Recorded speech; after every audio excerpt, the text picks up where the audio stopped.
غويا، سينما غويا توخر بها الزمن.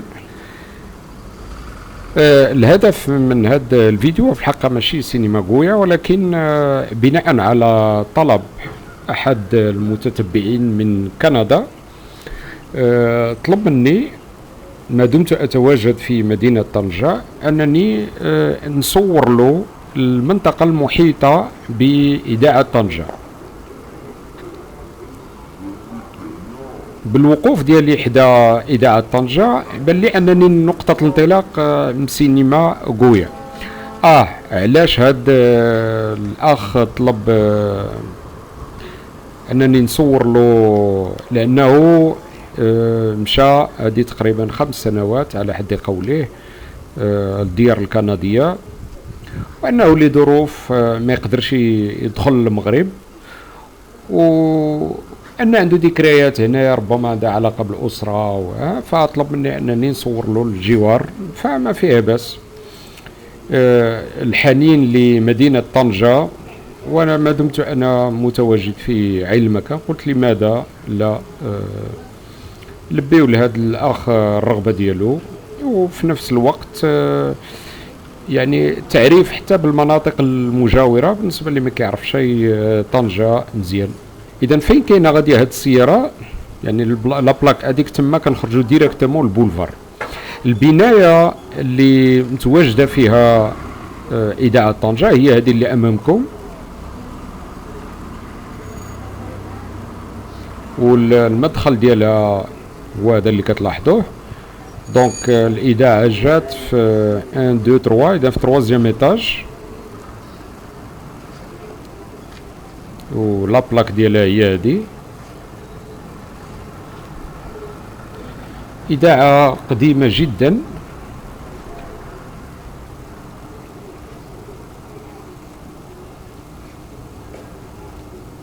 ومروا فيها صحفيين مشهورين، ولكن الإذاعات حاليا انتم كتلاحظوا كثروا الإذاعات بزاف. دونك نفس المصير اللي ربما لقاتو السينما غادي تلقاه الإذاعات. على أين هذا ماشي الموضوع ديالنا. المنطقة بجوار هذه البناية، إذا قطعنا الطريق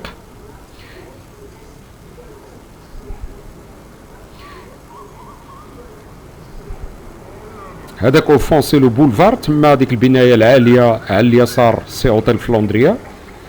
وهاد الاقواس هاد النوافذ اللي كيبان لكم هذه مقهى مشهوره في تاريخ طنجه المعروفه بمدام بورت. و ما غادي ندخل شي في تفاصيل التاريخ ديالها، الشخصيات اللي يعني الرواد ديالها، شحال الافلام تمثلوا فيها، لا كاليتي سيرفيس ديالها.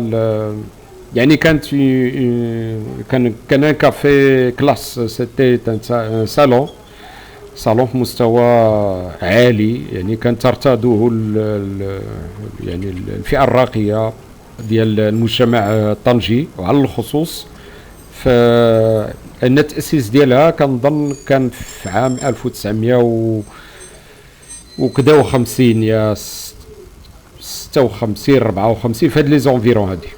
بجوارها كما لاحظتوا هناك البناية ديال المحافظة العقارية، يعني الوكالة الوطنية للمحافظة العقارية والمسح العقاري والخرائطية.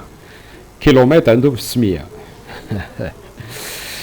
اذا المدخل ديال مدام بورت هو هذا بالرخام الاخضر والابيض، يعني الباب الاصلي هو هذا، وحاليا هي تخضع لاصلاحات بالداخل ديالها. وكنظن ان هذه الاصلاحات لا اعتقد انها غتردها للاصل ديالها، وانما غادي يتم التحديد ديالها وغتفقد ديك الجماليه اللي كانت عندها. اذا هنا بجوارها ايضا كاين المخفر ديال الشرطه الدائره الاولى، ومن هنا مباشره الى بولفار باستور. اوكي،